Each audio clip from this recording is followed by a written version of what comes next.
Okay, so today we're going deep on a single tweet by former President Trump. It's about Syria. And, well, it's Trump, so, it's going to be interesting. Oh, yeah. Always good for some lively discussion. Exactly. So the tweet really caught my eye because it makes some pretty strong claims. Oh, yeah. Like what? Well, it talks about these Syrian opposition fighters, Right. And he says they're making this huge push towards Damascus, calling it this unprecedented and highly coordinated offensive. Huh. Makes it sound like a major turning point. Yeah, I can see that. But to really get what he's saying, we need to understand, who are these Syrian opposition fighters? Right, because it's not just one group, right? Exactly. It's a whole mix of different factions with different goals and backgrounds. So we've got this civil war that's been going on for over a decade now. Right. And I imagine that's had a huge impact on these groups, shaping who they are, what they want. Absolutely. The Syrian civil war is really the key to understanding all of this. Okay, so let's talk about that then. What can you tell us about the different factions involved? Well, you've got some groups that are more moderate, pushing for democratic reforms. Okay. And then you've got others that are much more extreme with very different ideas about what Syria should look like. Right. And it's important to remember that their roots go back to the Arab Spring uprisings, back in 2011. I see. But all those years of fighting have really splintered them, so it's not really accurate to talk about a single unified opposition. Yeah, that makes sense. So Trump's tweet also brings Russia into the picture. Okay. He claims that Russia has lost over 600,000 soldiers in Ukraine. Whoa. And that they're now basically incapable of stopping this advance in Syria. Those are some pretty big claims. Yeah, I was kind of raising an eyebrow at those numbers myself. To be honest, those numbers are way higher than any reliable estimates we have for Russian losses in Ukraine. Right. It's really crucial to remember that information, especially in a war zone, it's often used as a weapon. No problem. Exactly. So while it's tough to get exact figures, multiple sources point to a much lower number. So you're saying we should be a bit skeptical of Trump's claims here?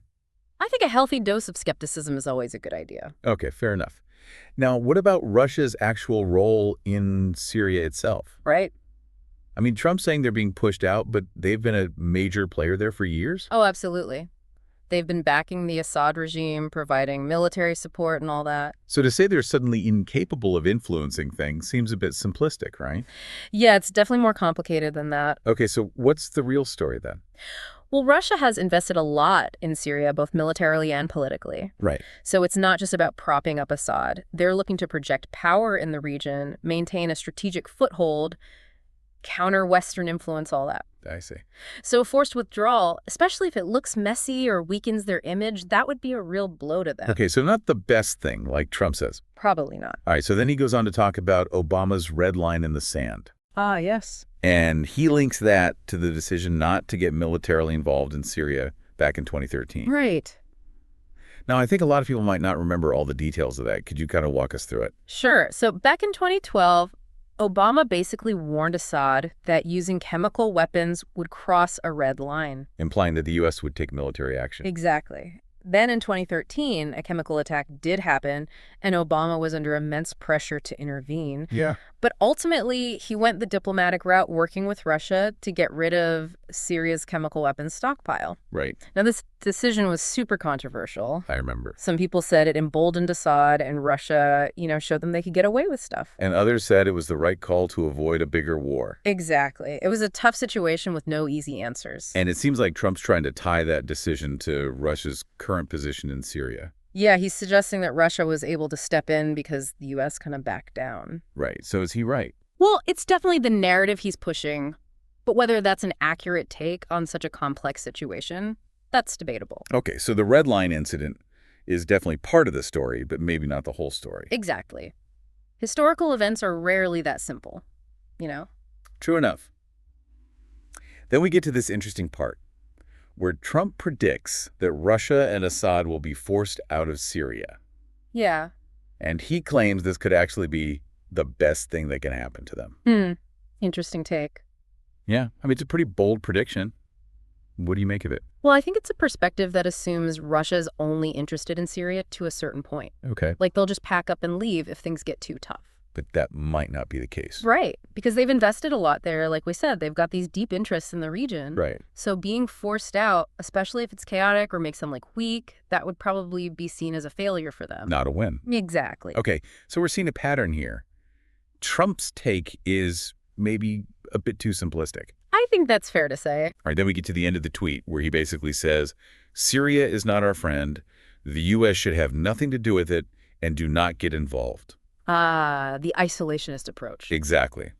So what do you think about that? And what could happen if the U.S. just completely disengages from Syria? Well, the thing is, when a major power like the U.S. steps back, it creates this vacuum. And someone else steps in. Exactly. Yeah. And in this case, you've got other players in the region like Iran, Turkey, different extremist groups. Right. They'd all be vying for influence and control. So it wouldn't be peaceful.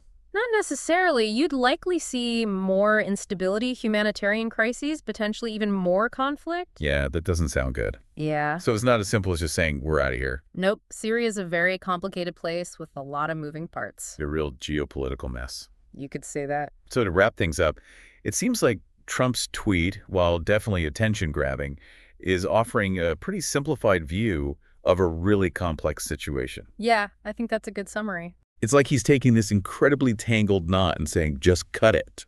Haha, yeah, something like that. Yeah, but as we've seen, it's not that easy. There are all these threads connecting different players and events. Exactly. It's important to look beyond those surface-level pronouncements and really try to understand the deeper dynamics at play. And that's what we try to do here on the Deep Dive, right? Absolutely. Give people the information and context they need to think critically and form their own informed opinions. Couldn't have said it better myself. And speaking of informing and empowering, we wanted to take a moment to shout out another podcast that's doing great work. Oh, yeah. It's called Standing in the Gaps, and they cover a wide range of really important issues. Like what? Everything from social justice to climate change to, really anything that affects people's lives. Sounds interesting. It is. Yeah. They're really passionate about fostering dialogue and understanding. That's great. Yeah, and they're actually running a GoFundMe campaign right now to upgrade their equipment. Oh, cool. What are they hoping to get? Well, things like better webcams, studio microphones, editing computers, that kind of stuff. Makes a big difference in the quality of a show. Absolutely. Yeah. And they want to reach a wider audience. Yeah.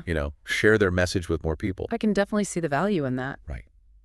So if you enjoy what we do here on the Deep Dive, we really encourage you to check out Standing in the Gaps. Yeah, I think I'll give them a listen. Awesome. You can find a link to their GoFundMe in our show notes. Perfect. So yeah, if you appreciate thoughtful content and you want to support independent voices doing important work, consider throwing a few bucks their way. Always good to support those who are trying to make a difference. Couldn't agree more. Thanks for joining us on this deep dive into Syria, and keep those minds engaged. Always. I'll catch you next time. See ya!